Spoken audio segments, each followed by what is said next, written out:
Welcome back. Let's quickly start with the latest we're tracking from Bihar's Begusarai. Now remember, we're talking about this brutal shootout that has taken place in Begusarai. Mass shooting that has left 1 killed, 11 injured, and big update coming in on the same. 5 people have now been arrested. So massive breakthrough in the case.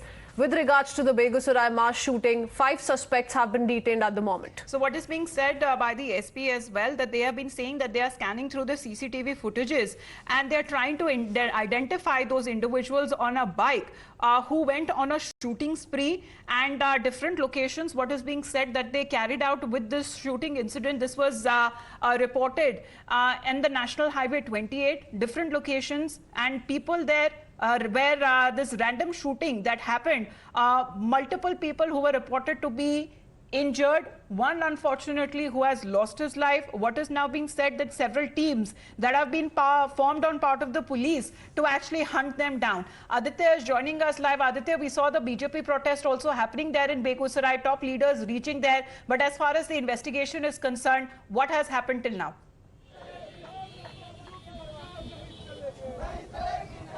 Well, exactly. As far as the investigation is concerned, the SP of Begusarai, Yogendra Kumar, in a presser, he categorically said that as many as 5 persons have been detained by the police and they are actually being interrogated, and anything and everything that is coming out from them is actually being checked and cross-checked by the police team. But that being said, you can clearly see visuals from NH31 of Begusarai, and you can clearly see that the supporters of BJP and also enraged locals, they have actually blocked and obstructed traffic on NH31 in Begusarai.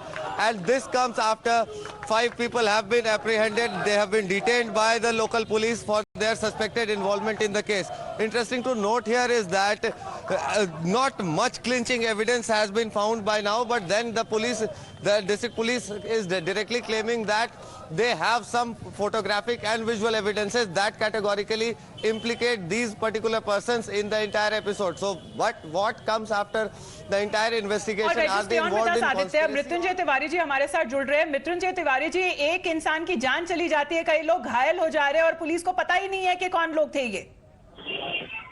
Hello Mrityunjay जी, आपको आवाज आ रही है? जी आ रही है जी। आपको क्या कहना है इस घटना के बारे में? बीजेपी कह रही है कि जंगल राज वापस आ गया है, गोली राज वापस आ गया है बिहार में। देखिए, बीजेपी का सत्ता जाने के बाद से बिहार में मानसिक संतुलन खो गया। जो घटना घटी है वो दुखद है, चुनौती है, और जिस अपराधी ने इस तरह के घटना को अंजाम दिया है उसको कुचला जाएगा, सलाखों के पीछे होंगे। अभी 5 लोगों की गिरफ्तारी हुई है और सारे साजिश और षड्यंत्र का भी खुलासा होगा कि किन लोगों ने ये साजिश और षड्यंत्र किया है, क्योंकि ये सामान्य आपराधिक घटना नहीं है। आपराधिक घटना तो हर जगह होते हैं दुनिया में, कोई ऐसा जगह नहीं जहां आपराधिक घटना नहीं हो रहे। लेकिन ये जो पर ऐसी घटनाएं बढ़ गई हैं। आपकी सरकार जो अभी बनी है, ये बीजेपी बता रही है। तब से कितने सारे हादसे सर हम दिखा चुके हैं, एकदम से क्यों बढ़ गया ये इतना सारा लॉ एंड ऑर्डर सिचुएशन जो हाथ से जाता हुआ दिख रहा है? भाषा बीजेपी की भाषा आप ना बोले, आपसे ये उम्मीद नहीं कर रही जनता। हम आपसे ये पूछ रहे हैं कि 30 किलोमीटर के रास्ते पे जब ये बाइक पे बैठ के क्रिमिनल्स जा रहे थे गोलियां चलाते हुए, तो ऐसा कैसे हो सकता है कि कोई गिरफ्तारी नहीं हुई, कोई पकड़ नहीं पाया? 4 पुलिस थाने थे, हमें बताया जा रहा है उस रास्ते पे, उसी दौरान कोई गिरफ्तारी नहीं हो पाई, शिनाख्त तक नहीं हो पाई है। अब जवाब सुनिएगा, बताइए सर। अगर जवाब सुनना है तो जवाब सुनिए, अगर आपको ही सवाल करते रहना है तो जवाब करते रहिए। आपकी बनती है तिवारी जी, बताइए जरा। जवाब तो हमने पहले ही कहा, जो घटना घटी है ये सामान्य घटना नहीं है। अपराधी कोई भी हो, पाताल से भी खोज कर लाया जाएगा और उसे कुचला भी जाएगा और उसे सलाखों के पीछे भेजा जाएगा। मृत्युंजय जी, अगर ऐसी आपराधिक घटनाएं बढ़ती हुई जाती है तो बिहार के बारे में क्या सामने आता है? सुशासन बाबू के ऊपर सवाल नहीं उठाया जाएगा? सवाल करते हैं आप, 10 सेकंड जवाब नहीं सुन रहे हैं और भी 2 मिनट बढ़ती हुई क्यों नजर आ रही है आपराधिक घटनाएं सर? आप उसका जवाब नहीं दे रहे। लिए बढ़ रही है, यह कानून का राज है। नीतीश कुमार जी, तेजस्वी यादव जी का इकबाल बोलता है, या कोई किसी से कानून के राज से कोई समझौता कंप्रोमाइज नहीं होगा। ये बीजेपी वाले लोग बिहार को गाली दे रहे हैं, जनता को। सर 17 अगस्त से 13 सितंबर की बात की जाए तो 6 से 7 घटनाएं ऐसी घट चुकी है, कुछ किया क्यों नहीं जा रहा है सर? ये राक्षस राज चलाने वाले लोग इस सवाल उठाने का कोई नैतिक बल नहीं है। जब बिहार में बीजेपी का शासन था तो क्या हो रहा था बिहार में? सर आपकी जिम्मेदारी क्या बनती है? अब सरकार आपकी है, सरकार अब आपकी है मृत्युंजय जी, आपकी अब जिम्मेदारी क्या बनती है? ये आरोप और प्रत्यारोप तो लगते रहेंगे, इसीलिए हमने कहा कि कार्रवाई होगी। सर आप एक डेडलाइन दीजिए, आप एक डेडलाइन दीजिए। आप बोलिए 20 घंटे तो बीत चुके हैं, आप बोलिए कि इतने समय तक गिरफ्तारी हो जाएगी। क्या आप ये आश्वासन दे सकते हैं? यंत्र में शामिल है, उनका भी खुलासा करेंगे। थोड़ा धैर्य रखिए आप लोग भी। मृत्युंजय जी आप बने रहिए हमारे साथ। शहजाद पूनावाला हमारे साथ जुड़ रहे हैं। Shahzad, he is calling it as a political conspiracy.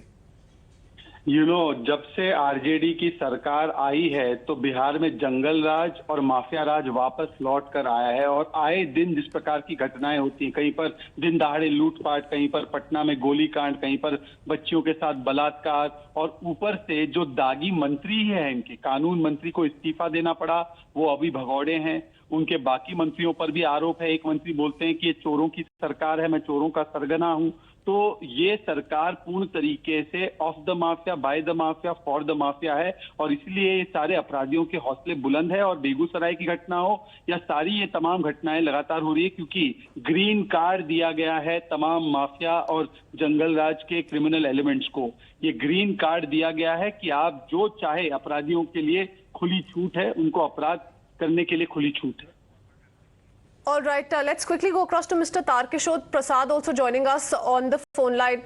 Sir, you have monitored the situation in Bihar all throughout. You're a former Deputy Chief Minister. Now, with regards to the kind of allegations that are being made by the RJD, they're simply brushing this aside, saying कि ये हर जगह होता है, हर जगह ऐसी घटनाएं होती है। जो हेमंत सोरेन ने झारखंड में कहा था, वो अब RJD बिहार के लिए कह रही है। सर नहीं, देखिए, RJD बिहार के लिए इसलिए कह रही है कि 1990 से 2005 तक श्री लालू प्रसाद जी और राबड़ी देवी के नेतृत्व में जो आरजेडी की सरकार रही, इस प्रकार के अपराधी तत्वों को ये लोग संरक्षण देते थे। और श्री नीतीश कुमार जी के एनडीए छोड़ने के बाद फिर वो पुरानी स्थिति बिहार की लौट आई है। और जितने भी अपराधी हैं वो स्वच्छंद हो गए हैं, क्योंकि उन्हें पता है उनके आका अब सरकार में आ गए हैं। इसीलिए इस तरह की बातें हो रही है। देखिए, बिहार के लिए दुर्भाग्यपूर्ण है। किसी भी राज्य सरकार की पहली जिम्मेदारी होती है उस राज्य की कानून व्यवस्था को बेहतर करना। लेकिन जब मुख्यमंत्री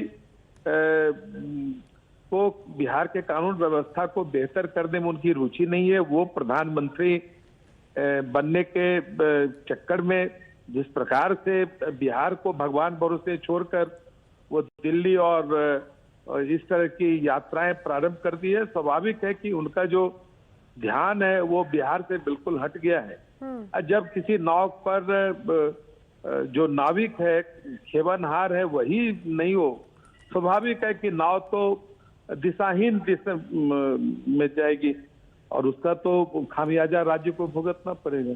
लेकिन इसका खामियाजा तो वहां के जो लोग हैं वो भी भुगत रहे हैं सर, क्योंकि जहां तक हमने देखा कि भाजपा के लीडर्स किस तरीके से कार्यकर्ता वहां पर एक तरीके से प्रोटेस्ट कर रहे हैं, लेकिन अभी तक सुशासन बाबू की तरफ से कुछ सुनाया नहीं गया सर। अभी तक उन्होंने कुछ कहा नहीं है, 20 घंटे के ऊपर हो चुके हैं। नहीं, देखिए, वो तो उनको तो कोई मतलब नहीं है ना बिहार में कानून व्यवस्था बेहतर हो, और उनको तो मतलब नहीं। वो तो बता रहे थे जनता का राज है। अगर यही जनता का राज है तो फिर कुशासन क्या है, ये बात समझ से बाहर की बात है।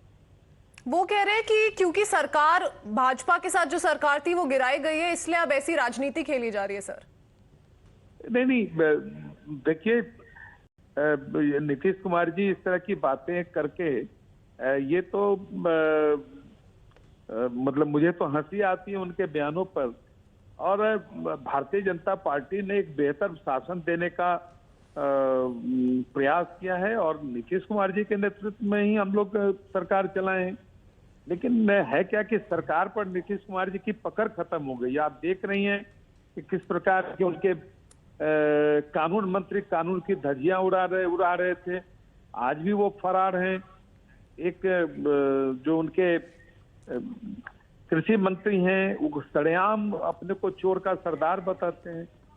ये जो सारी परिस्थितियां बिहार की बन गई है, बिहार एक अंधेरे सुरंग की ओर बढ़ रहा है।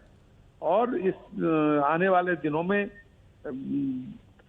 हम लोग सदन से सड़क तक जाएंगे। हमारे सारे कार्यकर्ता, हमारे नेता बेगूसराय में हमने देखा सर धरने पर तस्वीरें हैं। जो आ रही हैं, बीजेपी किस तरीके से धरने प्रोटेस्ट पर कर रही है। हैं और ये गिरिराज सिंह का भी सारी बयान आया है चीजें- सामने, वो भी वहां बेगूसराय पहुंचे हैं। और जहां तक अगर अभी की घटनाओं के बारे में बात करें सर, क्योंकि लगातार अगर हम देखें कि किस तरीके से लॉलेसनेस की जो खबरें हैं वो बढ़ती जा रही है बिहार में, ये कहां तक लोगों के लिए वाजिब है एक तरीके से देखा जाए, क्योंकि एक के बाद एक नई घटना सामने आती है। नहीं, देखिए ये तो स्वाभाविक है ना। जब बिहार का किसी भी सूबे का मुख्यमंत्री को चिंता ही नहीं हो कि राज्य की कानून व्यवस्था किस कदर गिर रही है, किस ओर जा रही है, स्वाभाविक है कि जब वो दिशाहीन राज्य बढ़ चुका है, दिशाहीन कदम की ओर बढ़ चुका है, और ये अगर इसी तरह से महागठबंधन की सरकार बनी रही जी तो अब तो शाम के बाद लोगों ने जाना, लोग बहुत सवाल खड़े हो रहे हैं तारकिशोर जी, और जवाब भी आने चाहिए। अभी तक नीतीश कुमार चुप्पी बनाए बैठे हुए हैं। Let's see when we hear from him, but thank you for joining us here on Times Now with your perspective on this.